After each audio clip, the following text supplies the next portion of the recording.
Meus irmãos, bom dia a todos. Bom,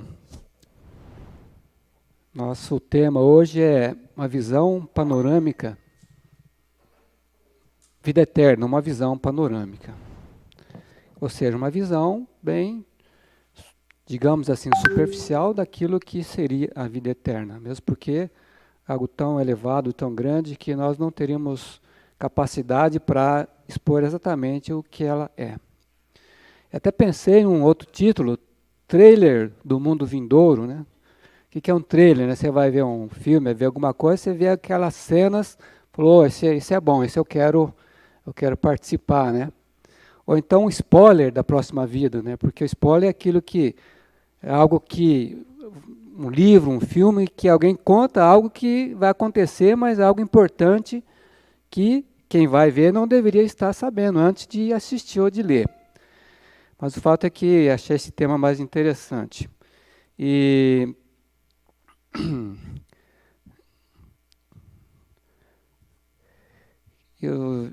falando em vida eterna, né, nós vemos que hoje as pessoas têm pessoas que têm muito dinheiro, tem pessoas que têm muita saúde, e assim vai, mas uma das coisas que nós vemos que as pessoas alegam o tempo todo é até redundante, é que não tem tempo, não é verdade?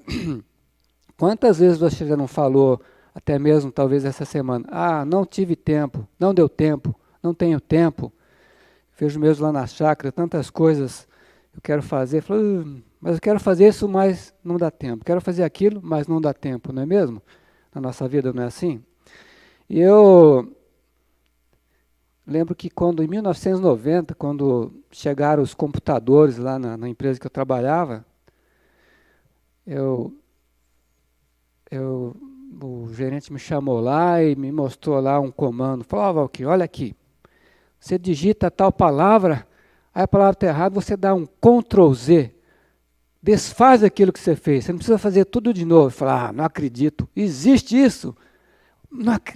Não preciso mais fazer uma carta, um documento, chega no finalzinho, errei, refazer tudo. Não, você pode simplesmente dar um comando no computador e você continua fazendo. Se nós olharmos na sua área profissional, há 30 anos atrás e olhar hoje, com relação às inovações tecnológicas, quanta coisa não mudou. E na época, sim, a máxima era, agora nós vamos ter tempo para fazer outras coisas, né? Porque, pensa bem, eu levava 20 minutos para fazer uma correspondência, fazia, se tivesse errado, tinha que fazer de novo. Quanto retrabalho era feito. Então, agora, nós vamos ter tempo. E agora existe uma nova inovação chamada inteligência artificial, que também é a mesma história, né? Mas assim, o fato é que não acontece. As coisas vão acontecendo, nós vamos nos enchendo de coisas para fazer, e nós estamos sempre levando para o futuro, né? Quando meus filhos crescerem, eu vou ter um pouco mais de tempo, porque agora, né, os irmãos, a hora que eles estiverem um pouco mais maiores, aí eu vou ter um pouco mais de tempo. Ou quando você tem um filho adolescente ou jovem, quando eles casarem vai sobrar mais um pouco de tempo. Não, quando aposentar vai ter um pouco mais de tempo, né, irmão Manuel? Zé Luiz. A gente está sempre achando que nós vamos ter mais tempo. Mas e se nós realmente tivéssemos todo o tempo do mundo, figurativamente falando, todo o tempo? Não, agora eu tenho tempo. E além disso, além de ter muito tempo, não ter as limitações que nós temos hoje, né? Por isso que nosso tema hoje é uma visão panorâmica dessa vida eterna. E nós vamos basear no Evangelho de João, capítulos 15, 16 e 17, mais especificamente no capítulo 17, versículos 1, 2 e 3. E o contexto aqui é que Jesus, irmãos, após a ceia, né, que o irmão falou aqui, após a ceia do Senhor, ele está tendo alguns eventos, alguns acontecimentos muito importantes. Ceia do Senhor, reúne os discípulos e fala, olha, essa é a última vez que eu vou cear com vocês. Depois só lá no reino. E aí ele fala no capítulo 15, eu sou a videira herdeira. Vocês querem ter vida? Venham a mim, porque eu sou a videira. Depois ele fala que ele vai ser o consolador, o ajudador, aquele que dá suporte. E aí chega no capítulo 16, ele faz uma oração chamada oração sacerdotal, é como se fossem palavras de despedidas. E eu coloquei alguns versículos aqui que achei interessante para ilustrar bem como é que os discípulos estavam entendendo toda essa situação. No capítulo 16, versículo 17 diz, então alguns dos seus discípulos disseram uns aos outros, que venha a ser isto que ele está nos dizendo, um pouco e vocês não me verão mais, e outra vez um pouco e me verão de novo, eu vou para o Pai? E diziam, que vem a ser um pouco, não compreendemos o que ele está dizendo. Muitos discípulos ainda estavam com essa visão, falaram, bom, mas peraí, esse não é o Messias que vinha para restaurar o reino de Israel? Nos mesmos moldes, ou até mais do que havia no tempo de Davi? Como é que ele está falando que vai? Não estamos entendendo, né? Existe nós chamamos de delay aí, né? Um atraso de tempo, né? Eu estou entendendo, Jesus está falando uma coisa, eles estão entendendo hoje, mas Jesus está querendo dizer, olha, eu tenho muito mais que esse reino terrenal para dar para vocês. Mas eles não tinham ainda a capacidade de entender. E aí eu lembrei de um versículo que talvez se aplique a nós hoje, né? 1 Coríntios 15, que Paulo fala, se a nossa esperança em Cristo se limita apenas a esta vida, somos as pessoas mais infelizes deste mundo. 1 Coríntios 15. Irmãos, vou citar o exemplo que eu gosto muito do irmão Alexandre e a Márcia, né? Eles estão sempre mudando de casa e alugando as casas aí. Mas vá na casa dos irmãos para vocês verem. É flor, é adorno, é arrumadinho, é preparadinho, não é verdade? Mas nunca eles falaram, vamos construir uma garagem aqui, vamos edificar um cômodo a mais aqui, vamos fazer. Por quê? Porque eles sabem que aquela casa, aquele lugar, não é deles, não é verdade? Eles querem deixar o melhor, o mais agradável possível, mas eles não vão fazer algo que seja definitivo. Porque um dia, com a graça do Senhor, eles vão mudar lá para a chácara, e lá sim eles vão fazer uma casa para eles morarem. Essa é a nossa compreensão do mundo. Não é que, como nós somos peregrinos aqui, é por isso que nós falamos, não quero saber, eu não vou me preocupar com ecologia, não vou me preocupar com cuidar dos animais, eu não vou me preocupar com a minha saúde, não vou me preocupar em me estudar, em me aprimorar, em me aperfeiçoar, porque aqui sou peregrino, aqui é provisório. Não, vamos assim, de maneira moderada, com inteligência, com sabedoria, nós vamos aqui nesse mundo onde nós estamos, termos o melhor possível para vivermos. Mas uma coisa nós precisamos ter em mente, que é o que o apóstolo Paulo, se a nossa esperança for apenas, a palavra é apenas a esta vida, certamente você vai ser uma pessoa triste e frustrada. Foi só um parênteses. Voltando agora ao capítulo 17 de João, agora nós vamos ler sobre a oração sacerdotal. É interessante que, embora nós estejamos vendo sobre a harmonização dos evangelhos, só em João é que tem essa oração tão importante, tão significativa. Talvez João, por estar mais antenado, mais alinhado com o que o Senhor era, o discípulo amado do Senhor, aquele que estava mais perto, aquele que estava percebendo todas as coisas. E João coloca essa oração sacerdotal, colocar esse título nesse capítulo. E eu vou me ater aos versículos 1, 2 e 3. Se os irmãos quiserem abrir, Seria interessante para a gente acompanhar. João 17, versículos 1, 2 e 3. Depois, versículo 1, depois de dizer estas coisas, Jesus levantou os olhos ao céu e disse: Pai, é chegada a hora, glorifica o teu Filho, para que o Filho glorifique a ti. Assim como lhe deste autoridade, como lhe deste autoridade sobre toda a humanidade, a fim de que ele conceda a vida eterna a todos os que lhe deste. E a vida eterna é esta, que conheçam a ti, o único verdadeiro, Deus verdadeiro, e a Jesus Cristo a quem enviaste. Só contrapondo aí a segunda parte do versículo 3, que existem alguns entendimentos distorcidos, eu vou ler aqui para os irmãos, João 1:1. Do princípio era o verbo estava com Deus, e o verbo era Deus. Então aqui, Jesus fala da vida eterna para os discípulos, para que eles vos conceda a vida eterna a todos o que deste. E o que é a vida eterna? A vida eterna é muito mais amplo do que vou viver para sempre. É muito mais que isso. Aqui o próprio Jesus fala, a vida eterna é esta, que conheçam a ti. Então nós teremos toda a eternidade, irmãos, para conhecer a grandiosidade de Deus, a sua glória. Aqui no versículo, no Salmo 145, nós lemos, grande é o Senhor e muito digno de ser louvado, a sua grandeza é insondável. Então nós vamos conhecer o Senhor de maneira plena, até conhecer a Deus, conhecer o Senhor. Como é que você conhece uma pessoa? Convivendo com ela, vendo o que ela faz, o que ela criou.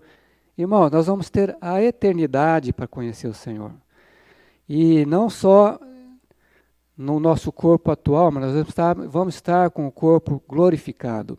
Hoje nós temos assim, apesar de nós termos perdido um pouco o contemplar, mas quando não te traz satisfação quando você contempla uma bela flor, uma bela paisagem, uma bela obra de arte, traz satisfação à nossa alma. Nós teremos, irmãos, a eternidade para contemplar o Senhor, contemplar a sua beleza e formosura. Então, nós realmente somos encorajados a estarmos na presença do Senhor, a desfrutarmos da presença do Senhor, mas de uma forma completa, nós só vamos desfrutar totalmente isso quando nós estivermos com Ele. Então, esse é o primeiro aspecto da questão da vida eterna. Nós vamos conhecer a Deus e a Jesus Cristo de uma forma completa. Mas assim, diferentemente de que talvez haja um conceito, até nós tivéssemos no passado, nós vamos ser fantasma, né? Como é que vai ser? Você é algo etéreo, sem corpo aí, lá no céu? Como é que é isso? Ou então, o outro lado, no outro extremo, não, nós vamos lá no céu andar em ruas de ouro, né?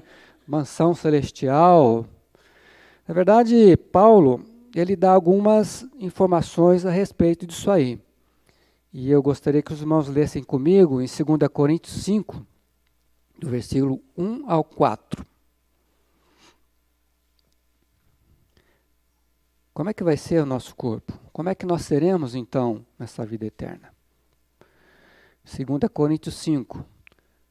Pois sabemos que, se a nossa casa terrestre deste tabernáculo se desfizer, temos da parte de Deus um edifício,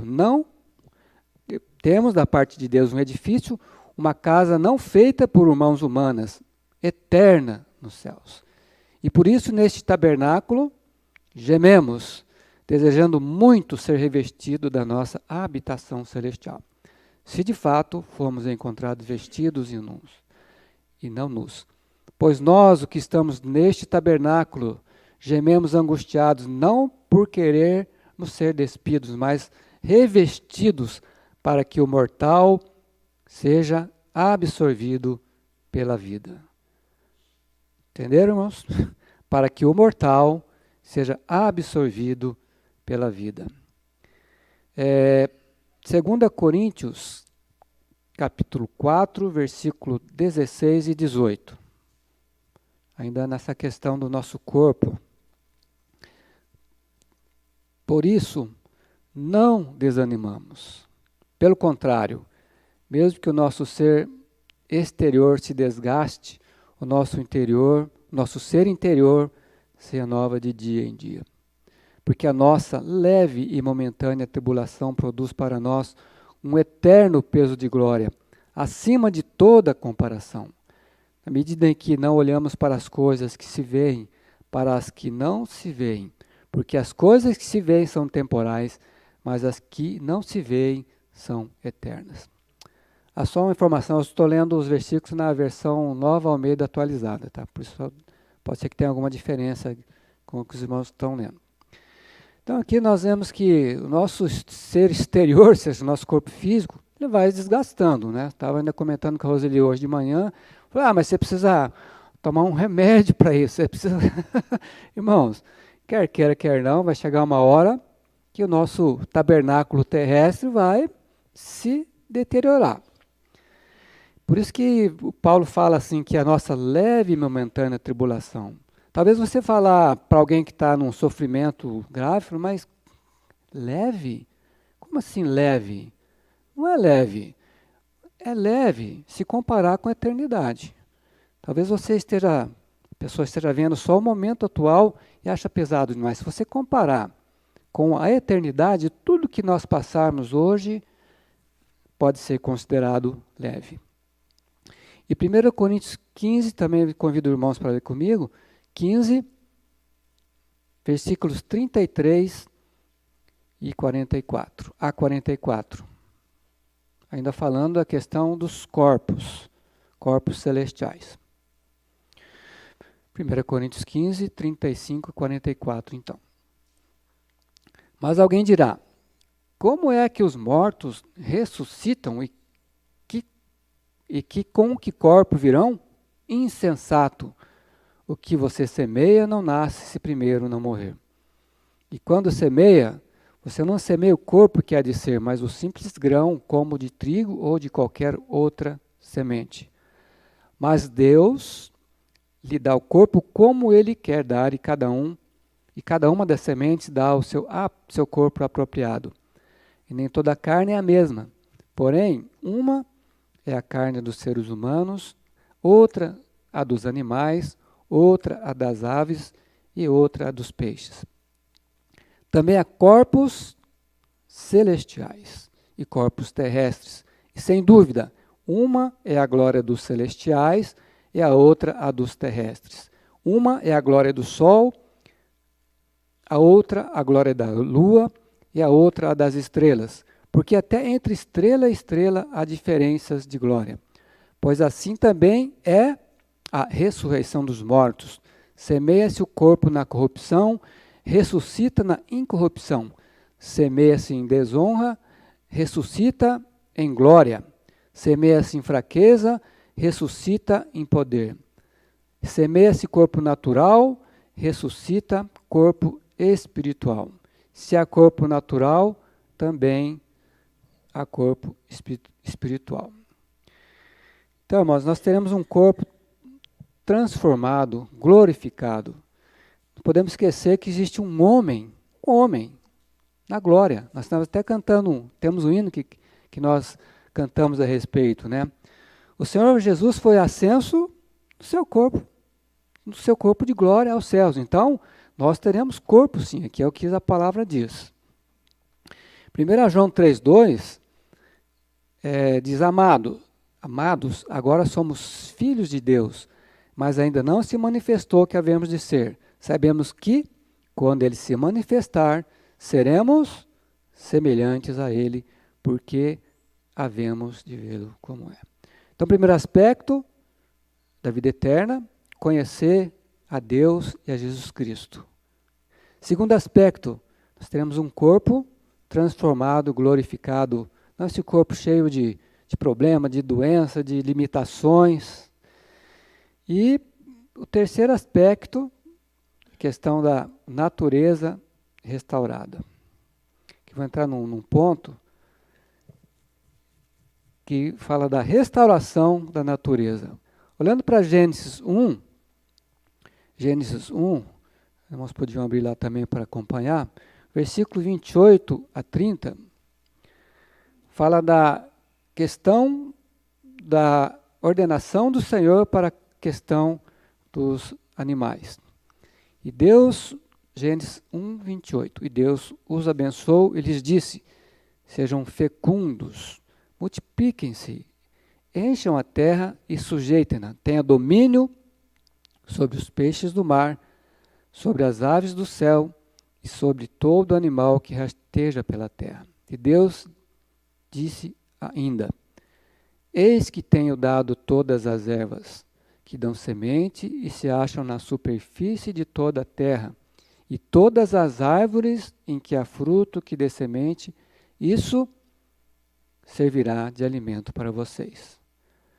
E para todos os animais da terra, todas as aves do céu e todos os animais que rastejam sobre a terra, em que há fôlego de vida, toda erva lhe servirá de alimento. E assim aconteceu. Os homens ficaram sujeitos ao homem, né? O Deus falou: tenha domínio, você vai dominar sobre todos os animais, sobre todas as coisas. Não é que os animais aqui seriam escravos do homem, seriam sujeitos aos homens, cada um cumprindo o seu papel. Existe um autor chamado J.H. Pember, um erudito e teólogo inglês, que ele tem um livro que chama As Eras Mais Primitivas da Terra. E ele coloca no seu estudo lá que o homem, ali no Jardim do Éden, ele tinha uma capacidade física, intelectual muito superior à que o homem tem hoje. Ele cuidava de uma extensão territorial muito grande. Ele conseguia identificar todos os animais.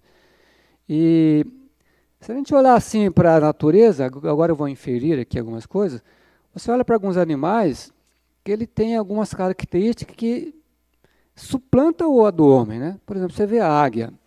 Você sabe qual a distância que uma águia consegue visualizar uma presa? 3,6 quilômetros. Bom, como é que medir isso eu não sei, mas o fato é que fala que uma águia consegue visualizar 3,6 quilômetros uma presa. E é verdade, você vê as filmagens, como é que ele consegue, na distância que ele está, vai lá e consegue visualizar e pegar. Um guepardo, ele consegue atingir a velocidade de 100 km por hora. Isso é impressionante. Um elefante, ele consegue ouvir a 30 km de distância. Eles conseguem se comunicar a 30 km de distância. Então, a natureza, por si só, mostra que o homem poderia ter tido muito mais possibilidades físicas, mentais, intelectuais do que tem hoje, mas por causa do pecado, Deus cortou. Imagina o homem com tão mais inteligente hoje, o que não seria, né? Para o bem ou para o mal. Até nós vemos, né, quem tem cachorro aí, cachorrinho, às vezes você está em casa e alguém está para chegar, verdade? E você vê o cachorrinho de repente vai na porta esperá-la. Você fala: mas como assim? Daqui a uns minutos a pessoa chega lá. Você vê que capacidade que os animais não têm? Isso, irmãos, estou inferindo aqui, o homem tinha toda essa capacidade. Mas Deus, por causa do pecado que entrou no homem, no mundo, ele cortou um pouco essa capacidade. E eu acredito que isso vai ser todo restaurado. E não só isso, a terra também ficou amaldiçoada. Lá em Gênesis 3,18, fala que, versículo 18, fala: ela produzirá também cardos e abrolhos. É um nome até bonito, né? Cardos e abrolhos. O que vem a ser isso, né? Espinhos e ervas daninhas. A gente que mexe com um pouquinho de terra, né? Alexandre, Zé Luiz, é impressionante. Irmãos, a terra, de fato, produz espinhos e ervas daninhas. Né, Zé Luiz? Você deixa um tempo descansando ali, Nunca nasce um pé de alface, um pé de tomate, mas espinho e erva daninha. Então, de fato, essa terra, ela está amaldiçoada, né?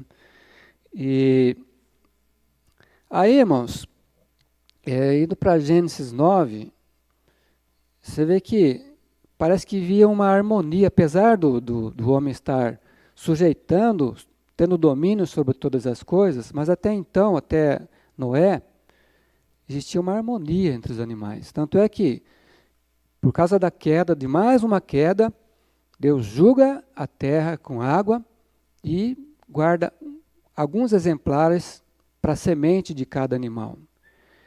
E aí, assim como lá no começo, o Senhor fala para Adão, seja um fecundo e multiplique-se, também Deus dá uma ordem aqui para Noé. Gênesis 9, versículo 1, 2 e 3. Deus abençoou Noé e os seus filhos, dizendo, sejam fecundos, multiplique-se e encham a terra. Todos os animais da terra e todas as aves dos céus terão medo e pavor de vocês. Tudo que se move sobre a terra e todos os peixes do mar serão entregues nas mãos de vocês. Tudo que se move, versículo 3, tudo que se move e vive servirá de alimento para vocês. Assim como lhes dei a erva verde, agora te dou todas as coisas. Como eu disse, né? Existia antes uma convivência harmoniosa entre o homem e os animais. Agora não, porque agora os animais vão servir de alimento, tanto para o homem, como possivelmente um para os outros. E é fato, né? Hoje, você vê os animais, eles têm aparentemente 3 principais objetivos. É se alimentar, reproduzir e sobreviver. Não é viver, eles têm que sobreviver. Você vê um animal qualquer, ele está se alimentando ali, parece que ele está assim, né, e daí, um pássaro, ele está sempre preocupado, por quê? Porque ele sabe que pode vir um predador. Não existe nenhum animal que, agora nem o Rei Leão, né? Até o Rei Leão tem as hienas lá que eles têm o seu predador. E Romanos 8 é um versículo que muito me impressiona, porque Paulo fala no Novo Testamento a respeito da criação. E eu fico pensando, onde será que Paulo viu isso aí? Onde Paulo tirou isso, né? Como é que Paulo conseguiu entender todas essas coisas? Aí eu lembrei de Paulo, em 2 Coríntios 12, ele está dando uma dica aqui para nós. Ele diz, se é necessário que eu me glorie, ainda que não seja conveniente, vou falar a respeito das visões e revelações do Senhor. Conheço um homem em Cristo que há 14 anos foi arrebatado até o terceiro céu. Se isso foi no corpo ou fora do corpo, não sei, Deus o sabe. E sei que este homem, se no corpo ou fora do corpo, não sei, Deus o sabe. Foi arrebatado ao paraíso e ouviu palavras indizíveis, coisas que nenhum homem tem permissão para repetir. Eu abri esse parênteses porque eu vi esse Romanos 8, até gostaria que os irmãos lessem comigo lá, é uma porção muito interessante que também está dentro do assunto que que estamos falando aqui, da restauração da criação. Romanos 8, a partir do versículo 18 até o 23. Porque, para mim, tenho por certo que os sofrimentos do tempo presente não podem ser comparados com a glória a ser revelada em nós. A ardente expectativa da criação aguarda a revelação dos filhos de Deus. Pois a criação está sujeita à vaidade não por vontade própria, mas por causa daquela que a sujeitou, na esperança de que a própria criação será libertada do cativeiro da corrupção para a liberdade da glória dos filhos de Deus. Porque sabemos que toda a criação a um só tempo geme e suporta angústias até agora. E não somente ela, mas também nós que temos as primícias do Espírito, igualmente gememos em nosso íntimo, aguardando a adoção de filhos, a redenção do corpo. No versículo 9, Paulo usa uma expressão muito interessante. Ardente expectativa. O que é ardente, né? Quando você tem alguém com muita febre, você fala, está ardendo de febre. Está com uma febre ardente. Ou então, com raiva, né? A pessoa está ardendo de raiva. Porque é algo que sim, que está muito, mas muito, muito forte. E aqui Paulo fala que existe uma ardente expectativa da criação para que os filhos sejam revelados, para que nós sejamos revelados, para que o homem, para que essa situação, essa configuração atual realmente seja terminada e comece essa nova configuração de harmonia. Então, talvez você não perceba, mas Paulo conseguiu ver isso aí. Existe uma ardente expectativa da própria criação. Até assim, a gente confunde, né? Fala, que bonito, passarinho cantando, né? Ai, ele está feliz da vida. Nossa, os passarinhos são felizes. Na verdade, os entendidos aí, ornitólogo, eu não sei exatamente, quem estuda passarinho, você sabe o que ele está fazendo ali, quando ele está cantando? Ele está delimitando o seu território. Simplesmente isso. Falou, seguinte, outro passarinho, esse pedaço aqui é meu. Isso aqui é meu. Não venha que não tem. Então, você vê, a criação, dentro da própria criação, existe a situação do egoísmo. A gente vê, eu estou com uns pintainhos novos lá na chácara, é impressionante. Tem que 20, 30 dias, mas eles quebram o pau lá, por causa de comida, por causa de não sei o quê. É interessante. Então, você vê, irmãos, a criação, ela está sujeita também, por causa do pecado, a todas essas limitações, todas essas situações. Mas aí, existe em Apocalipse 20, que eu não vou entrar exatamente em Apocalipse 20, que fala do reino milenar. Embora existam algumas visões teológicas um pouco diferentes, mas eu vou entrar aqui em Apocalipse 20, destacando a questão do reinado, do reino de paz terrenal. E para isso nós vamos em Isaías 11, isso eu gostaria de ler junto com os irmãos, do versículo 1 até o 9. Amém? Isaías 11. Nós estamos falando da harmonia, né, entre os homens e os animais. Aqui nós podemos ver, isso vai acontecer. O reinado de paz, então Isaías 11. Do tronco de Jessé sairá um rebento, e das suas raízes brotará um renovo. Repousará sobre ele o Espírito do Senhor, o Espírito de sabedoria e de entendimento, o Espírito de conselho e de fortaleza, o Espírito de conhecimento e de temor do Senhor. Ele terá o seu prazer no temor do Senhor, não julgará segundo a aparência, nem decidirá pelo que ouviu dizer, mas julgará com justiça os pobres e decidirá com equidade a favor dos mansos da terra. Castigará a terra com a sua vara da sua boca e com o sopro dos teus lábios matará o perverso. O cinto dele será a sua justiça e a verdade será a faixa na cintura. O lobo habitará com o cordeiro, o leopardo se deitará junto do cabrito, o bezerro, o leão novo e o novilho novo, gordo, andarão juntos e um pequenino os guiará. A vaca e a ursa pastarão juntas, e as suas crias juntas se deitarão. O leão comerá palha como o boi. A criança de peito brincará sobre a toca da cobra, e já o desmamado meterá a mão no ninho da serpente. Não se fará mal, nem dano algum em todo o meu santo monte, porque a terra se encherá do conhecimento do Senhor. Isaías 65, 25, meio que repete aqui. O lobo e o cordeiro pastarão juntos, e o leão comerá a palha como boi. E pó será a comida da semente. Não se farão mal, nem dano algum em todo o meu santo monte, diz o Senhor. Pode ser depois? Na hora que terminar, daí você tem a oportunidade. Ezequiel 34, 25 e 28.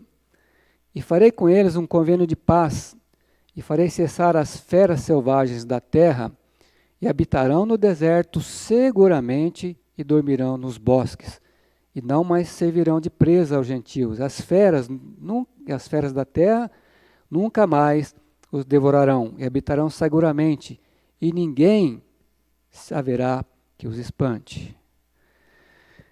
Bom, que nós vemos assim a questão física dos animais.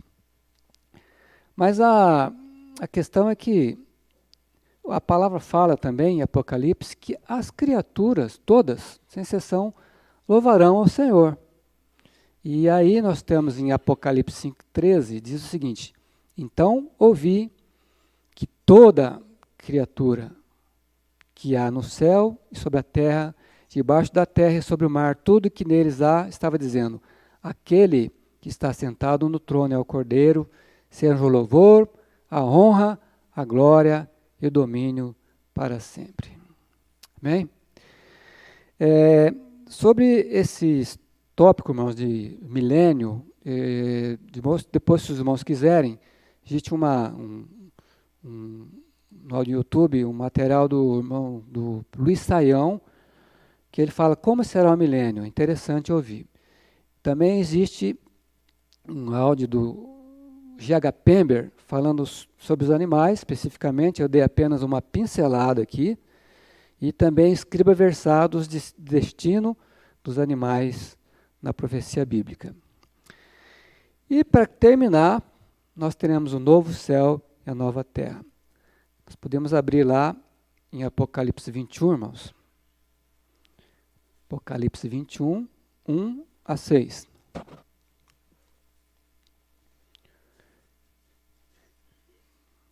Vi novo céu e nova terra, pois o primeiro céu e a primeira terra passaram e o mar já não existe. Vi também a cidade santa, a nova Jerusalém, que descia do céu da parte de Deus, preparado como uma noiva enfeitada para o seu noivo.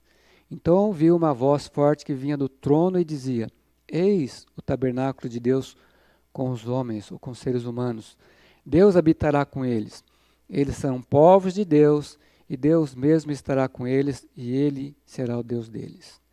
E lhes enxugará dos olhos toda lágrima. E já não existirá mais morte, e já não haverá luto, nem pranto, nem dor, porque as primeiras coisas passaram. E aquele que estava assentado no trono disse: eis que faço nova todas as coisas. E acrescentou: escreva, porque essas palavras são fiéis e verdadeiras. Disse-me ainda: tudo está feito.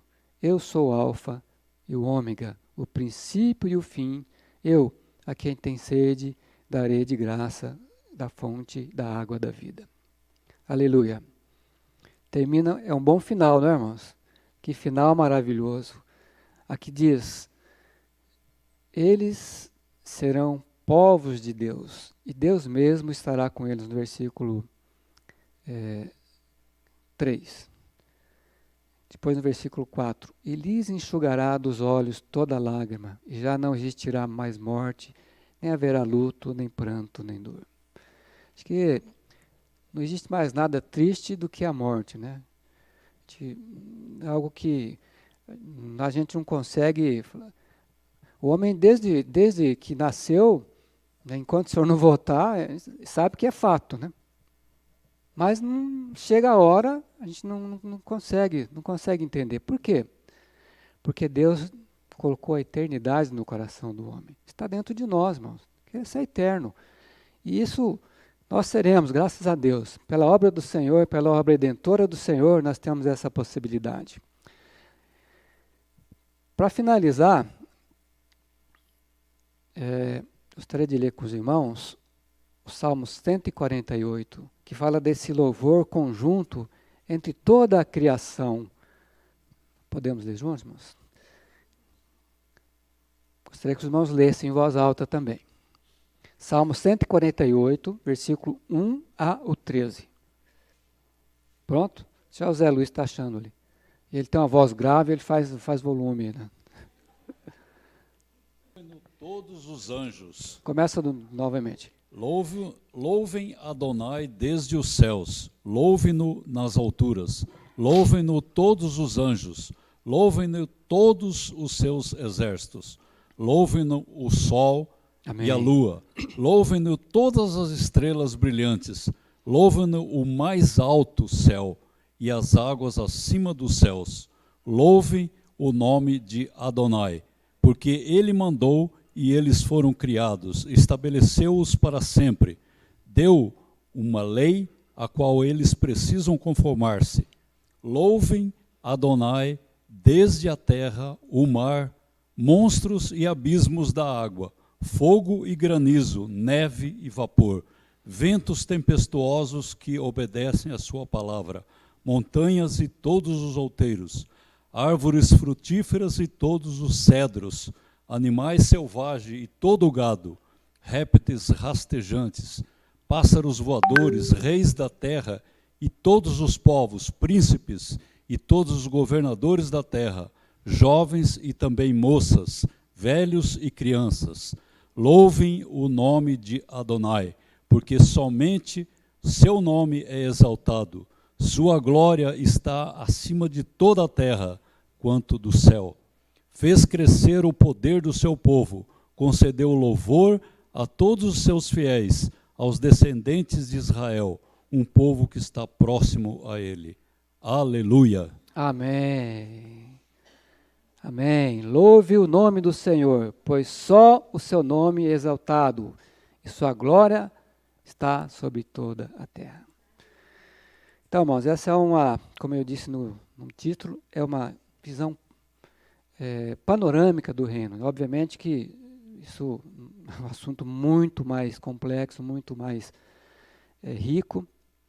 E vou deixar uma frase aqui que o Antônio colocou esses dias que achei bem interessante. Sempre ouvimos, a vida é curta, melhor aproveitar. Que tal dizer? Mas a eternidade é longa, melhor nos preparar para ela. Amém?